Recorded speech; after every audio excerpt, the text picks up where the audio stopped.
Hi everybody, I hope you're having a good week. Welcome to this During the Week video, and thank you so much for taking the time to watch it.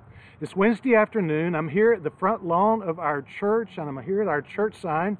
For most of these During the Week videos, there's a reason for the places that I do them, and I usually tell you what that reason is at the end of the video. I think most of you probably know why I'm here. This Sunday is Palm Sunday, and our task force that's been planning our worship services during this time of the COVID has decided that it's time to resume our outdoor worship services, which we are doing this Sunday. Our service will be right here on our church's front lawn, Sunday morning at 11 o'clock, and I hope many of you will be there. Our service will have a lot of good music. It will include our Palm Sunday Love Feast. I'll share another message on Jesus and the cross. We've got a lot of good things planned for this service. Now, we also want it to be a safe service. We're going to continue with the precautions that we had last year when we did our outdoor services, which include families and individuals sitting in separate areas, which we'll have marked out here on the lawn. We're asking people to keep their distance, which includes no handshaking or hugs, which we hope to do later in the year. We will not have any child care. We ask everyone to wear a mask or a face covering, and we're asking everyone to continue to wear them throughout the service. One of the things we'll be doing for this service is we'll be singing. Now, if you want to come and stay in your car or van or SUV or truck, that is all right. We'll have our FM transmitter so you can listen to the service from your car, and we'll make sure that if you stay in your car, you will get your buns and coffee for the Love Feast.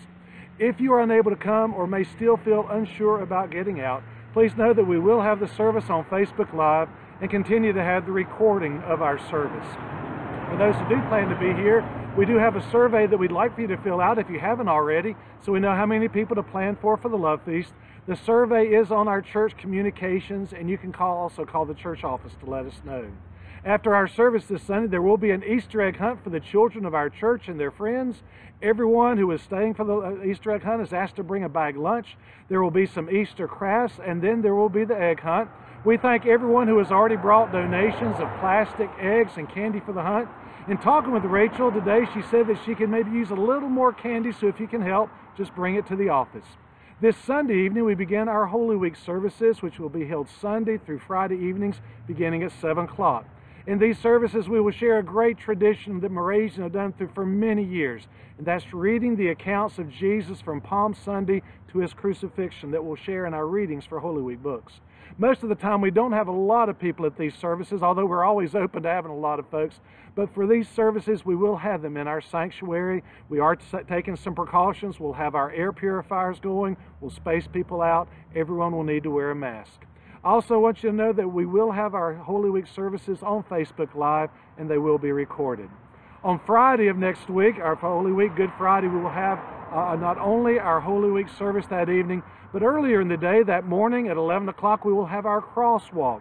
It begins here on our church lawn. We will then go through the town of King to our God's Acre as we remember the day that Jesus carried his cross to his crucifixion.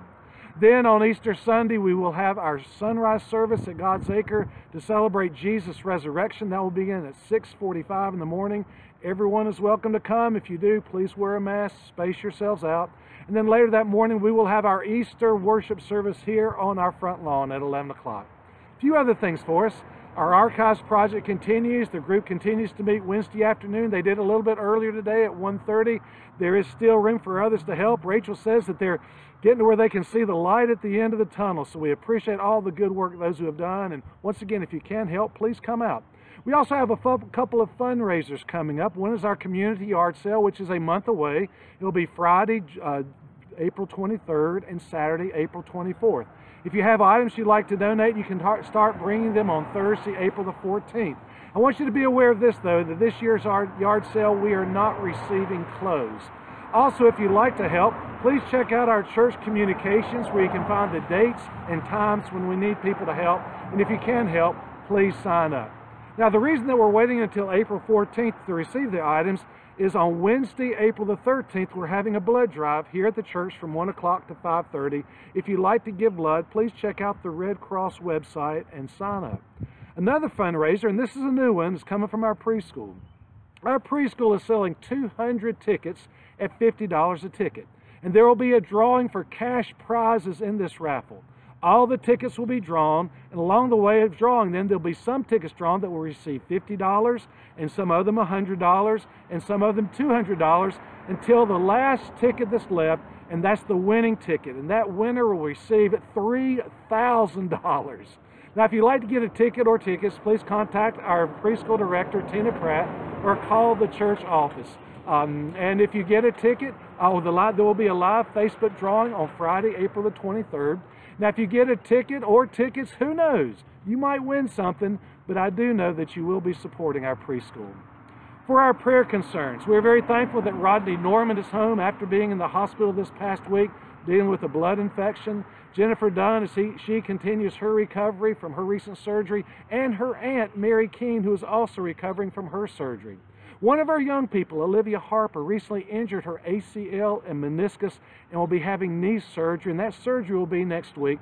So please keep Olivia in your prayers, not only for the surgery, but also I'm sure she's really it's tough for her missing out on soccer this spring and summer, which she loves to play. Remember Candace Covington, who's been diagnosed with an early stage of glaucoma. She will be undergoing some tests in the weeks ahead, and there will be a laser surgery for her. Pat Johnson, we're thankful that he's home. Continue to pray for him as he recovers from his being in the hospital and rehabilitation at Village Care. Nan Pulliam asked that we pray for her cousin, Mary Pulliam, who's dealing with cancer. Gina Handy, who continues to deal with some pain. Robert Simpson asked that we pray for his friend, Scott Height, who's dealing with a blood clot and pneumonia. He is in South Carolina, but while he did live here, he helped with our mission blitz. Terry Lyda's neighbor, Charles Greenley, we're very thankful that he's home after weeks and even months of being in the hospital and rehabilitation. But let's also pray for Mr. Greenley's infant granddaughter, Charlie Grace Alverson. She had open heart surgery earlier this day, and for this just infant child. I did hear the surgery went well, but certainly pray for her in her recovery. We pray for Amy Heath's dad, Charles McLennan, as he continues his recovery from recent surgery. Also remember Terry Latham and her family upon the passing of her sister-in-law, Teresa Fowler, this past week. And also John Going, a friend of Paul Nichol, who has been dealing with COVID. Paul shared that this past Saturday his friend died from that. So let's certainly keep this family in your prayers. And certainly hope that you'll please check out those that are on our prayer list. Certainly ask that you just be with them, keep them in your prayers. We don't mention all of them here, but please pray for those that we do mention. We continue to pray for our schools, our teachers, administrators, staff, and students, and all that they do. Pray, Lord, pray for our college students and our preschool, and we pray for our healthcare workers. Continue to pray for our nation as we go through this pandemic, and hopefully as we're getting toward the end of it, pray for everyone getting the vaccine, that it will do what it needs to do. And if you haven't gotten your vaccine, I would like you to know that this afternoon we got a call from the Stokes County Health Department here at the church, and they are saying that they are starting to give the vaccine to anyone 18 years and older who would like to get it. So if you're interested, please contact them. And if there are other prayer concerns, things we need to be aware of, please let me know or let us know at the church office. Well, I am certainly looking forward to this Sunday and our getting back together for our worship services. It will be great to see many of you there, and it's something I and many others have looked forward to. Something else that I believe many of us have been looking forward to is spring, and it finally came this past Saturday. On this Wednesday afternoon, it's getting to be a very nice day here. The church, and it feels like spring. The church lawn has been mowed. There's some flowers blooming over in the prayer garden. I can look out and see flowering trees, and certainly the sun is coming out. And it reminds me of one of our camp songs. It's one that we sang when I was coming along at church camp, and it's not sung very much, if at all, today, but I still remember it. The song is called Pass It On, and one of the verses goes, "What a wondrous time is spring, when all the trees are budding. The birds begin to sing, the flowers start their blooming." That's how it is with God's love. Once you've experienced it, you want to sing as fresh like spring. You want to pass it on. Friends, it is my hope and prayer that this Palm Sunday and upcoming Holy Week and this coming Easter will be a very special, meaningful time for everyone in our church family and everyone watching this video. I pray that we will experience God's love and experience it anew as we are reminded of the great love God has for us that we see in His Son Jesus. I pray that you experience that love and that you'll want to sing, maybe with your voice, but certainly let there be singing in your heart, that it is fresh like spring and that you will want to pass it on. I hope you have a great rest of the week. Please pray for our upcoming services. Please come if you can, and God bless you. Now hang with me if you will. I need to cut this off. There is such a glare out here, and I cannot tell where to cut it off, so hang in there with me. I will get to it. Where are you? Where are you, little cursor? I got to get you. Where? Golly, did it leave me? I think it did. Oh my goodness. Well, thank y'all so much for watching. Hope to see you soon. Yes.